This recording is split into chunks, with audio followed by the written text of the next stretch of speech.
In Fallout, and then in Fallout New Vegas in particular, we really wanted to have sort of a lot of groups that people could interact with. Factions are really important to us. We didn't want to make it something where it was black and white, where you have this small group of good people against a small group of bad people. It's this very complex mixture of these different people and these different factions. The player has a lot of control over what he gets to do in the New Vegas area. He gets to influence what happens to an entire region, and in order to have that kind of influence, he needs to side with one of the factions and sort of decide where he tips the balance. It's all about war, and that's what Fallouts have been about, is war, and so how we're really showing that is war between these factions. We want the player to sort of have that hesitation when they're like, where do I really stand with these organizations? Like, is it really the right thing to back X, Y, or Z? And even if I go off on my own, what does that mean for everyone who's living in the world of New Vegas?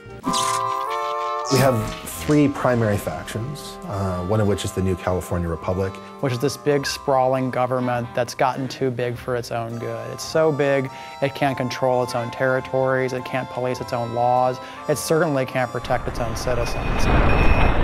On the other hand, approaching from the east, looking to lock horns of the New California Republic, is this huge army of slavers called Caesar's Legion. Which is this terrifying war band of slaves that has come from out of the Grand Canyon area that is just conquering everything in its path. NCR and Caesar's Legion are sort of stalemated at the Colorado River and at Hoover Dam. Hoover Dam is one of our signature locations in the game, and to be honest, it's what everyone is fighting over. It's still able to provide power for part of the region, which is its big draw. Of course, Mr. House is playing into it as well, because Mr. House doesn't want NCR to win, ultimately, because he doesn't want them to take control of the Strip. But that's not going to happen, because you're going to work for me. The general idea is that we have the three major factions, Mr. House, NCR, and Caesar's Legion, but then there are all these sub-factions like the Great Khans, the Powder Gangs, the Kings, the Boomers, the Followers of the Apocalypse, and the player can go to those groups and try to shift alliances. We want the player to experience those factions. We want them to know what politics are at stake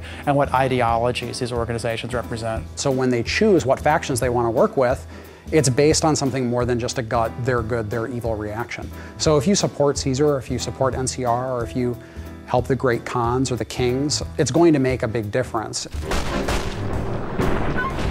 You can decide, you know what, I don't think any of you are really particularly well suited to be running this place, so I'm gonna fix that. That's where you essentially are either the active champion of Vegas, or you basically just said, it's anarchy now.